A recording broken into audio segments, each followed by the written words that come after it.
Author Janice Basilio of West Haven is out with an inspiring children's book that teaches kids it's okay to be different.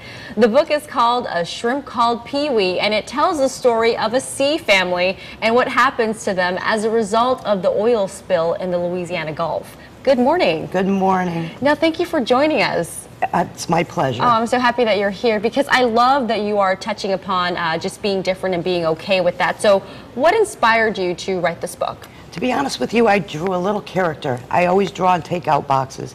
I wait tables for a living, and I'm absolutely famous for that. People got a big kick out of it, but I couldn't come up with a character for a shrimp. I had no problem with a pig, a chicken, a fish, but we finally came up with a character. I love that you're utilizing the food that you're packaging exactly to inspire you. Okay, so fair enough, we've got the shrimp, but now how did you come up with the story? Well, it was a really rainy day, and I was unemployed at the time. And I sat down, and the words just seemed to flow.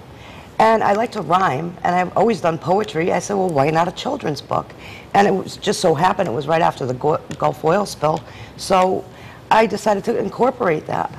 Okay, now you could have written about maybe another aspect or another quality about the oil spill, but you specifically chose to use this character and make it kind of like a hero and have it be an individual. What was it about you at the time or the shrimp that inspired that quality in the book? Well, different situations in my life. I've had a friend that actually took his own life, and at the end of the book there's a part that said, if my shell gets broken, I'll tell someone who cares. Regardless what I'm dealing with, they will help me if I share. And you know, every aspect of the book has meaning to someone. Okay. Everyone has a broken shell once in a while in their life. And speaking of broken shells, we do have some images as well that we're going to go ahead and pull up right now. Lovely. And let's talk about this. So we don't have a shell. Is that it? He didn't start out with one. Okay. And now, I don't want to kind of just divulge the whole story, but did he get one?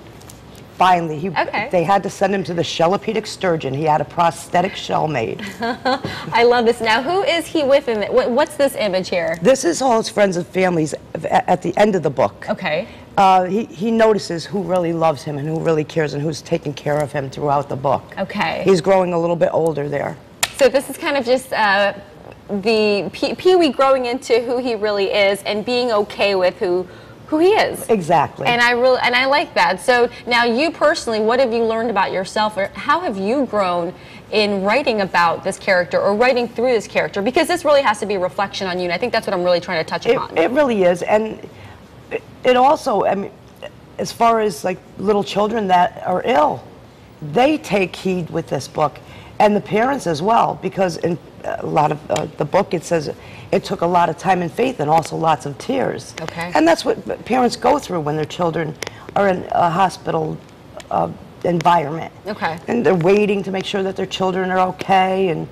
And I've sent a few out to people that have had this problem. Now, this is your first book, correct? My first book, my first interview. That's amazing. Well, I'm happy to be the first one to interview you. Thank you very much. Congratulations. And now, family is really big to you. You touched on it a couple of times, so let's talk about that. Now, you're a local girl. You're from Connecticut. Right. As am I. Very excited to kind of hang out with a local Connecticut girl. So tell us about how your upbringing really influenced who you are as well. Well, my dad, very Italian. The cultures. My grandmother owned a restaurant. We were there all the time. I worked at the age of 7 years old bringing pizzas to the guys, and they would give me quarters for the jukebox. But our family was always together. Christmas Eve, we have great traditions, and we still keep them. Okay. Thanks to my Aunt Dolly. That's right. So I think what you're saying also is that a really good foundation kind of helps you solidify who you are, grow into who you are comfortably, and I think that's your story. Am I correct in saying that's your story with Pee-wee? Exactly. Okay, so Pee-wee grew into himself. Exactly. Which many of us do, right? With the help of his family and his right. friends. And his friends. So let's go ahead and talk about your book event for today. Okay. Today I will be at St. Thomas More Church doing a reading at 11 o'clock this morning. Okay. And we'll be handing out a few books. I'm so excited. I'm so excited. Congratulations. I'm really happy for you. It's such a great point, a great story, and you know what? I love that you're accomplishing your dreams. So be sure to log on to WTNH.com, and you can always click on Good Morning Connecticut for all of the information that you need. And I think we do have a live shot as well, right? Middletown.